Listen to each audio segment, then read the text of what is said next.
ये हम लोगों का कंट्रोल पैनल और डीसी शंट जनरेटर है। हम लोगों ने इस पे कनेक्शन किया है। हम लोग इसके कनेक्शन के बारे में समझते हैं। देखिए यहाँ पास जैसे ही एमसीबी को ऑन करते हैं 3 फेज सप्लाई हमें मिल जाती है।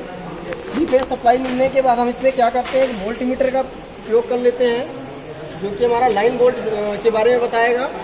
देख रहे हैं 2 टर्मिनल हम 2 फेज से ले लिए हैं और ये वोल्ट मीटर को डायरेक्ट देती है 2 फेजों के बीच में। हाँ, 2 फेज के बीच में तो हमारा लाइन वोल्टेज को बताएगा कि कितने वोल्ट जनरेट हो रहा है। फिर कितना वोल्ट आएगा वहाँ?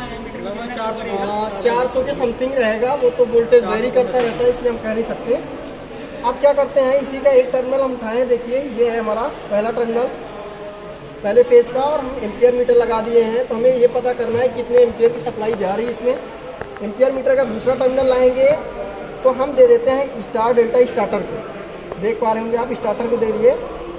बाकी की जो फेज है, यानी कि जो दूसरा फेज है और तीसरा फेज, तीनों को हमने स्टार्टर के साथ डायरेक्टली कनेक्ट कर दिया है। इसमें एक ही फेज को देंगे क्या? एक फेज के एम्पियर मीटर का इस्तेमाल कर लिए हैं, ठीक है। अब स्टार डेल्टा स्टार्टर को सप्लाई मिल चुकी है, ठीक है। ये स्टार डेल्टा स्टार्टर के दोनों जो है कुछ बटन है। स्टार्ट करने के लिए ग्रीन बटन का इस्तेमाल किया जाता है और ऑफ करने के लिए रेड बटन का इस्तेमाल किया जाता है। अब देखिए स्टार्टर को इनपुट दिया गया 3 टर्मिनल से, और इसके आउटपुट कितने निकले हैं? 6 टर्मिनल, ठीक है। 6 टर्मिनल हैं, तो 6 टर्मिनल हमारे कहाँ जाएंगे? 3 फेज इंडक्शन मोटर के लिए। तो देखिए इसका पहला टर्मिनल मैंने ये निकाला, U1 है, ये कनेक्ट कर दिया। इसी तरीके U2 है, V1 है, V2 है, W1 और W2, ये सारे यहाँ पास पैनल के साथ कनेक्ट कर दिए गए हैं, ठीक है। अब ये कनेक्ट करने के बाद हम क्या करते हैं, चूंकि यहाँ पास एक पैनल है, ये इंटरनल कनेक्ट नहीं है डीसी मोटर के साथ में, 3 फेज इंडक्शन मोटर के साथ में डायरेक्टली कनेक्ट नहीं है ये। तो हम लोगों को कनेक्ट करना है, तो इसके भी 6 टर्मिनल हैं। देख पा रहे होंगे आप लोग, ये 6 टर्मिनल हैं इसके।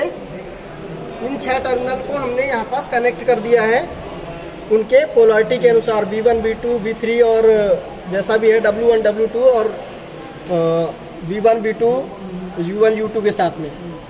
ये इतना फंक्शन हमारा हो जाता है 3 फेज इंडक्शन मोटर का। यहाँ पास कपलिंग है, यहाँ पास ये भी देख पा रहे होंगे आप, कपलिंग है। इंडक्शन मोटर से मैकेनिकल एनर्जी मिल रही है जनरेटर को। जनरेटर हमारा डीसी शंट है, तो डीसी जनरेट करेगा, तो उसका भी पैनल यहाँ पास दिखाया गया है। उसको कैसे कनेक्शन किए हैं उसके बारे में समझाते हैं। ये हमारा अल्टरनेटर है। अल्टरनेटर को हम एम्पियर मीटर के माध्यम से ले जा करके यहाँ अपने डीसी शंट जनरेटर के पहले टर्मिनल को दे देते हैं, ठीक है। और इसी तरीके से आर्मेचर का जो दूसरा टर्मिनल है उसको भी यहाँ पास कनेक्ट कर देते हैं। देख पा रहे होंगे आप लोग, आर्मेचर की ज़्यादा करंट से। अब हम इस तरीके से फील्ड का करते हैं कि फील्ड में कितनी करंट है। उसके लिए भी हमने क्या किया कि फील्ड का पहला टर्मिनल हम एम्पियर मीटर के साथ लगाएंगे और इसका आउटपुट ले जाके फील्ड के पहले टर्मिनल के साथ दे देते हैं। इसका दूसरा टर्मिनल, जो फील्ड का दूसरा टर्मिनल ये है, इसको भी हमने फील्ड के दूसरे टर्मिनल के साथ कनेक्ट कर दिया। अब ये इतना भाग हमारा जो भी था डीसी शंट जनरेटर का था, अर्थात हमारी डीसी जनरेट हो चुकी है। अब हमें क्या करना है, लोड के लिए देना है। सप्लाई डीसी जनरेट हो गई, लोड कैसे देंगे? तो लोड के लिए यहाँ लिखा हुआ है पैनल पे लोड। तो जैसे ही इस जो है एमसीबी डीपी यानी कि डबल पोल एमसीबी है, डीसी आउटपुट है, दिखा रहा है आप लोगों को। जैसे ही इस एमसीबी को ऑन करेंगे, ऑन करने की कंडीशन में ये इंटरनली ही ये कनेक्ट होता है और यहाँ पास सप्लाई आ जाएगी। हम इसको लोड के लिए दे देंगे। ये देख पा रहे होंगे, दोनों टर्मिनल लोड के लिए जाएंगे। समझ आ गया?